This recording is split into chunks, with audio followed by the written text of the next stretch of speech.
अरे तो बजाओ के लिए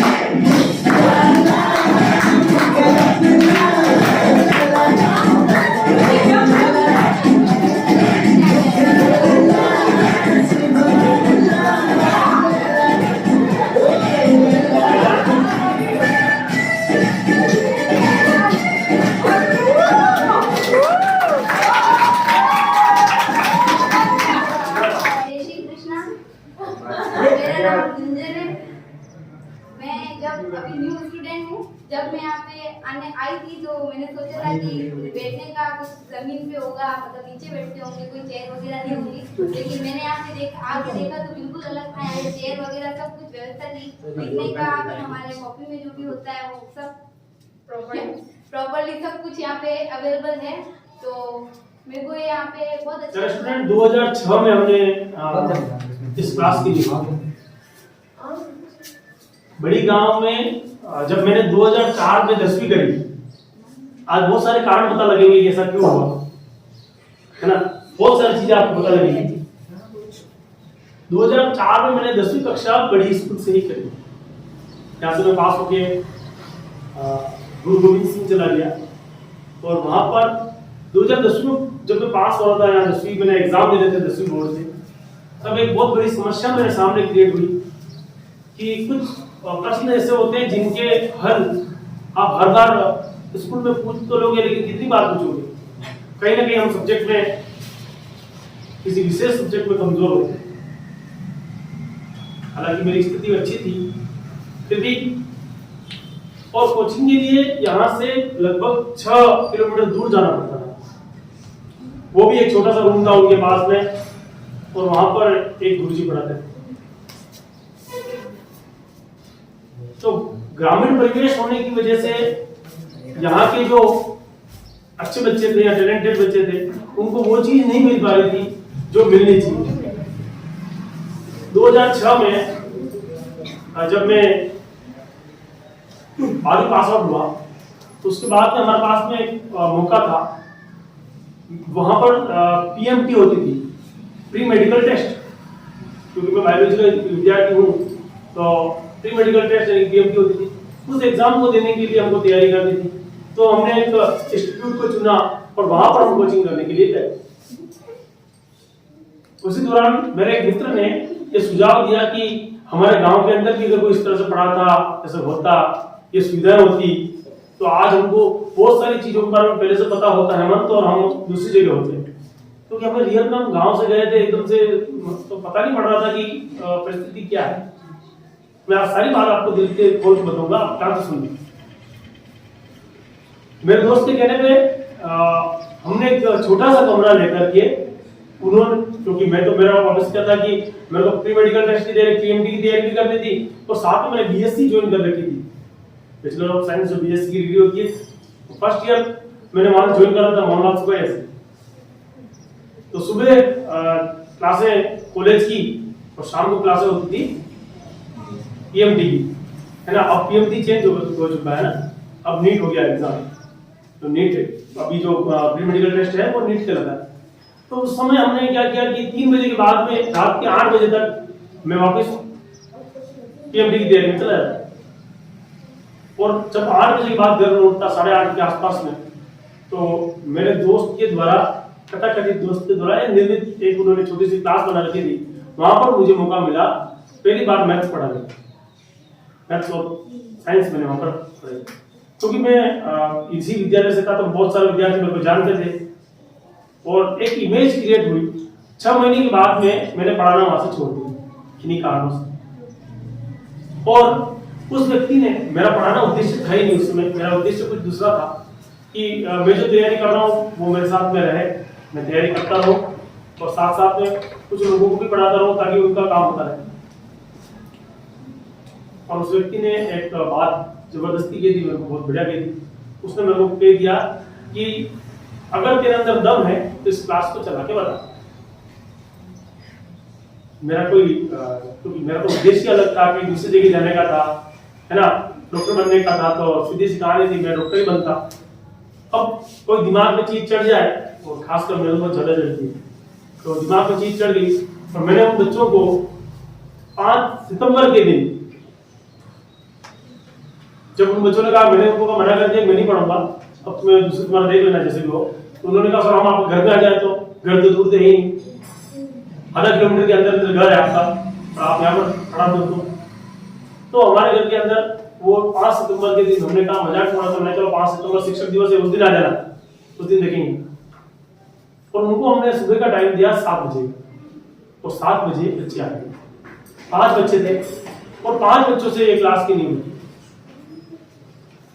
बहुत कठिनाई को जोर से गुजरे, बच्चों की संख्या बढ़ी धीरे धीरे। हाँ, ये जो बता रहे हैं ये आप टीचर हैं, खाली होनी चाहिए इनके लिए। और दूसरी बात ये है, ये जो अब हमारे साथ में टीचर है, अभी वर्तमान में बीएड कर रहे हैं, और सबसे खुशी की बात ये है कि यही की विद्यार्थी है ना। 2010 का बैच था। 2010 के बैच में इन्होंने 10वीं यहीं से करी है, 9वीं यहीं से करी, 9वीं 10वीं का। तो ऐसा नहीं है कि प्रतिभाएं निकल के सामने नहीं आती, प्रतिभाएं निकल के सामने आती। हाँ, वर्तमान में ये हमारे यहाँ की फैकल्टी भी बन गए, यहीं के विद्यार्थी भी थे, और फैमिली मेंबर बन गए, है ना। भांजा बधू अब आपकी क्लासेस जब होंगी तब ये कंटिन्यू, ये भी आपकी क्लास लेंगे। वो दौर चला और उसके बाद में 2010 में मैंने बीएड कर ली, 2009 में मेरी बीएड हुई। उसके बाद में बच्चों का एक विश्वास बन गया और बच्चों ने एक नया नाम क्रिएट किया। हेमंत सुतार की जगह पे एक शॉर्ट फॉर्म बना के मेरे को दी, एचएस सर। ये मेरे लिए भी नया था, एचएस सर एकदम से नया नाम था। तो और फिर जो लोगों का प्यार था, स्नेह था, यहाँ से निकल के मैं उदयपुर की अधिकांश इंस्टीट्यूट में, जहाँ पर कहीं रीट की तैयारी हो रही है, कहीं पटवार की तैयारी हो रही है, कहीं पर लैब असिस्टेंट की तैयारी हो रही है, मुझे जाने का एलडीसी और सब जगह जाने को। फिर धीरे धीरे नाम चलने लगा। शुरुआती दौरों जितने हुए उनमें उन्हीं टीचर्स के साथ मैंने पढ़ाया जिनसे मैं पढ़ के निकला था, क्योंकि उनके लिए मैं एक अच्छा स्टूडेंट था, तो उन्होंने मुझे इनवाइट किया। विद्या भवन जो इंस्टीट्यूट है वहां पर भी पढ़ाने का मौका मिला, क्योंकि मैंने वहीं से बीएड करी थी, तो मुझे वहीं पर लगा दिया उन्होंने। यानी कि मैं जहां पर पढ़ा वहीं पे मैंने पढ़ाया।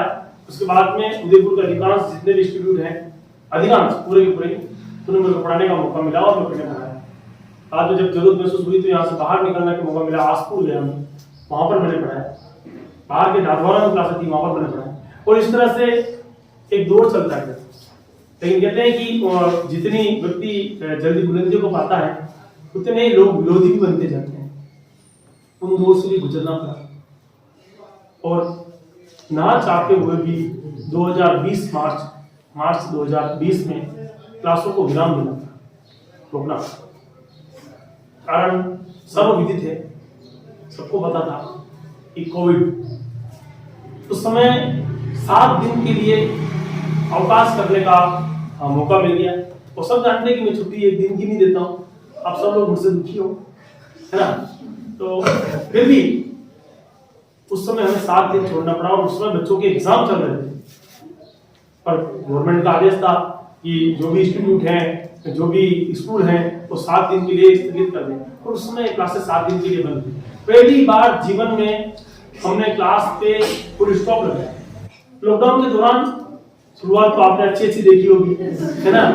समोसा, कचौड़ी, सब कुछ चला, लेकिन स्टूडेंट से जो लगाव था वो टूट गया। 2 साल निकाले छोटी छोटी क्लासों में, छोटे छोटे बच्चों को। वहां पर हमने कुछ नए डिसीजन भी लिए। ऐसा नहीं है कि पुराने डिसीजन लिए, नए कुछ तोड़ मरोड़ के कुछ नया भी किया। जैसे छोटी क्लास पहले नहीं हुआ करती थी, है ना? परिस्थिति ने समझाया कि छोटे बच्चों को लेना जरूरी है। आप 9th से क्लास चालू नहीं कर सकते हो, तो अपने छोटे बच्चों को पढ़ाना चालू करो। और आपको बताया कि छोटी क्लास हमारे आज अहम हिस्सा है आज की क्लास के। फिर शुरुआत हुई धीरे धीरे बढ़ते बढ़ते वापस, और इस साल हमने वापस अपना 1 2 3 4 चालू किया और आज आपके सामने है संख्या और धीरे धीरे बढ़ रही है। अच्छे अच्छे इंस्टीट्यूट पे जाएंगे, जब आपकी एंट्री होगी वहां पर बायोमेट्रिक नहीं होगी। हमारा इंस्टीट्यूट छोटा है और वहां पर जाते पहले सबसे पहले आपका डाटा वहीं पे ले लिया जाता है, अंगूठा लग जाता है। आप अक्षर हैं, पढ़े लिखे हैं, अनपढ़ हैं, वही पता होता है। जब सीढ़ियां चढ़ के आप ऊपर पधारते हैं तो आपको वो जगह, आपने जो कल्पना, अभी बच्चे ने कहा था, मैंने कल्पना की थी मुझे नीचे बिठाया जाएगा, है तो हो सकता है मैडम सब्जी काटते हुए पढ़ा है। यहाँ पर वो व्यवस्था आपको नहीं दी। आपके लिए व्यवस्था इसलिए की गई कि आप आराम से बैठ सकें। स्मार्ट बोर्ड और एलईडी बोर्ड की जो बात करें तो इसलिए की गई है कि ताकि कहीं बड़ी पीछे ना रह जाए, है ना? नाम में तो क्या है, बड़ी, और बड़ी कहीं रह जाए पीछे। तो हम लगातार प्रयास करते हैं और आने वाले समय में भी हम बहुत अच्छे रिजल्ट देंगे। तो आपको ये भी ध्यान होगा कि यहीं के विद्यार्थी ने 99, मतलब मैक्सिमम बच्चों के 80 से ऊपर रहे, पर 99 नंबर भी यहीं के विद्यार्थियों ने प्राप्त किए। और इस क्रम में अब आपका नंबर है, क्योंकि 2 साल का गैप था। ठीक है, 2 साल में आप अच्छे रिजल्ट, अच्छे तो बहुत अच्छे नहीं है रिजल्ट, पर हमारे हिसाब से अच्छे नहीं हो, है ना? आपको में लग रहा होगा सर 89% भी तो आए हैं, वो कोरोना की रिजल्ट है भाई साहब। कोरोना की रिजल्ट हमको महत्व नहीं लगता है। महत्व क्या रखेगा? आपका क्लास का रिजल्ट, जो अब आप रिजल्ट देंगे रियल में, वो। तो आज हमारी क्लास की स्थापना दिवस भी है, शिक्षक दिवस भी है, और एक चीज गांठ मान लेनी है जिंदगी में रिजल्ट तो देना ही पड़ेगा, रिजल्ट तो देना। हाँ, हम कितनी चीजें छोड़ते हैं, कितनी चीजों में आपको थोड़ी दरियादिली दिखाते हैं, चलो कोई बात नहीं कोई बात नहीं, पर एक चीज के लिए कोई बात नहीं चलेगी, वो है रिजल्ट। मुझे रिजल्ट चाहिए होता है, परसेंटेज चाहिए होते हैं, और आप कर सकते हैं। सब बच्चों को पता है मैथमेटिक्स जब पढ़ते हैं आप, आनंद आते हैं आपको? मजा आवे पढ़वा में? साइंस पढ़ते हैं मजा आता है? ये छोटे बच्चे जब मैडम लिखा आप होते हैं मजा आता है? मैडम डांटते हैं आपको? नहीं डांटते? डांटना चाहिए आपको, भी बातें कर रहे हो समझ डांटना चाहिए आपको, नहीं? और बहुत सारे प्रोग्राम होंगे, हम बाद में जनवरी फरवरी में फेयरवेल आयोजित कराते हर साल, वो भी होगा। तो आप ये तो आज जो प्रोग्राम प्रारंभ करना था, मैंने आपको लोगों के लिए वापस जुड़ा हुआ आपसे। आज से 3 चीजें नहीं होंगी आपको। एक तो एलईडी बोर्ड की जो बात करी थी अपने, वो कल तक में आपके पास हो जाएगा। दूसरी बात, जो आप लोगों को एक ही बार बोल रखा है, वो एक हर मोबाइल में इंस्टॉल हो जाएगा, तो आप आराम से घर पे पढ़ पाएंगे। और तीसरी बात, हमने इसी दिन से 5 सितंबर के दिन से ही हमारे YouTube का चैनल हमने प्रारंभ किया था, और वहां पर असंख्य बच्चों ने पढ़ाई करी है, तो उसको भी हम आज से वापस प्रारंभ कर रहे हैं। तो आज से ही यही वीडियो अपलोड करेंगे और यहीं से चालू कर रहे हैं ना। हमारा नीचे का जो स्टूडियो है वो भी तैयार हो गया वापस पूरा, क्योंकि थोड़े दिन तो हमने टूटा फूटा कार्यक्रम पूरे हो रहे थे, तुम्हारा जब क्लासेस छुट्टी हुई थी, क्लासों के चेंज हो रहे थे, कहीं फंसी लग गई, कहीं क्या हो रहा है, कहीं क्या लाइट जा रही, अब सब कंप्लीट हो चुका है, तो हम वापस स्टूडियो के माध्यम से आपके रूबरू रहेंगे। तो आप सब लोग आराम से पढ़ाई करें, कोई भी समस्या हो, एक सुझाव पेटी की कमी है, पहले थी हमारे पास 2 साल पहले एक पेटी होती थी, जो भी आपको प्रश्न नहीं आ रहा है उस प्रश्न में डाल दो, समझ रहे हो आप? मान लो 9th का बच्चा है, उसने कोई प्रश्न उसको याद नहीं है, समझ में नहीं आ रहा है, तो वो सोमवार से लेकर शुक्रवार के बीच में कभी भी जो प्रश्न समझ में नहीं आ रहा है, आपका नाम लिख के, प्रश्न लिख के, कई बार ऐसा होता है नाम लिखने में शर्म आती है, नाम मत लिखो, फिर प्रश्न लिख के आप डाल दो, क्लास लिख के, क्लास और आपका प्रश्न जो है वो, और शनिवार के दिन उसको हम सोल्व करवा देते हैं, ताकि शनिवार रविवार का टाइम मिलता है, हमारे पास छुट्टी होती है, तो उस दिन हम उसको पूरा पेपर सोल्व करवाते हैं। भाई ये प्रॉब्लम थी इस बच्चे की, कैसे सोल्व, बच्चे का नाम नहीं आया तब भी सोल्व। ये हमारी सुविधा थी पहले, आज हमने हटा दी थी अभी कोविड में, कोविड के बाद खत्म है, तो हम वापस उसको प्रारंभ कर रहे हैं। ठीक है, आपको भी कोई चीज समझ में नहीं आया, हालांकि बच्चों ने अभी भी लिख के दी है कुछ चीजें, तो आप आराम से बता सकते हो, कोई दिक्कत वाली बात नहीं। एक और चीज बेटा, अपन किसी भी इंस्टीट्यूट पे जाएंगे, बहुत सारे मोटे पैसे देके जाए, यहाँ पर फीस बहुत कम है, ताकि आप आराम से पढ़ सकते हैं। वहां पर आप 20,000 30,000 रुपए जब देकर जाएंगे, तो वहां पर भी जाकर अगर आप नहीं पढ़ेंगे तो कोई मतलब नहीं। और यहाँ पर भी जो बच्चे आ रहे हैं, वो खाली ये नहीं सोचे कि ठीक है, क्योंकि हम हमारा काम पूरा करेंगे, 1-1 मिनट आपको देंगे, मैडम के 1-1 मिनट देंगे आपको, लेकिन आप भी अपना 1-1 मिनट यूज करो। 1 मिनट में उसका उपयोग करना, नष्ट नहीं करना उसको। ठीक है नहीं यार, क्या है 1-1.5 घंटा 2 घंटे पर बिठाएंगे, 2 घंटे के बाद भाग जाएंगे आराम से मस्ती, घर वाले पूछेंगे ये डाला झूला खत्म खेल, अभी ट्यूशन कर गया पढ़ गया दिन भर, तो मैं स्कूल गया अभी वहां से पढ़े, स्कूल में ट्यूशन से और जीव खा रहे हो, 2 घंटा उन्होंने जीव खाया, माँ साहब ने मेरा है, बचे कितना, बच्चे की जान लोगे क्या? घर वाले देखे हाँ यार बच्चा पढ़ के तो आया, समझ, ऐसी परिस्थिति नहीं होनी चाहिए। और आपको पता है कि आपके पेरेंट्स कितने अब इस परिस्थिति में आए हैं कोरोना के काल से निकल करके, और वो मेरे से किस तरह से जुड़ा है उनका, है ना। जब बच्चे को लेके आते हैं तब उनके मन में एक वो होता है खतरनाक वाली। तो मैंने 2009 और 10 में यहीं से सर के पास ही कोचिंग की थी, 9th और 10th दोनों क्लास सर के पास साइंस और मैथ्स हुई थी, और सर फिर कभी इंग्लिश भी पढ़ा देते थे और एग्जाम टाइम में तो सर मतलब पूरा दिन में सर के पास ही रहते थे, पूरे टाइम सर ही पढ़ाते थे। साइंस और मैथ्स के एग्जाम में पेपर होते ही वापस सर के पास आते थे, बताने के लिए सर पेपर ऐसा हुआ, और बहुत चिढ़ती, हाँ और मैं सर के ऊपर बहुत चिढ़ती भी थी।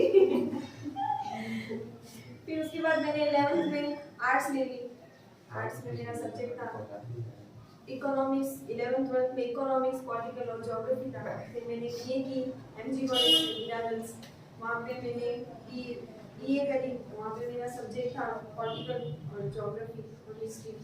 और फिर मैंने एमए की पॉलिटिकल साइंस में, और अब मैं बीए कर रही हूँ जो विद्या भवन से कर रही हूँ, और वहाँ पे मेरा सब्जेक्ट है ज्योग्राफी और पॉलिटिकल साइंस।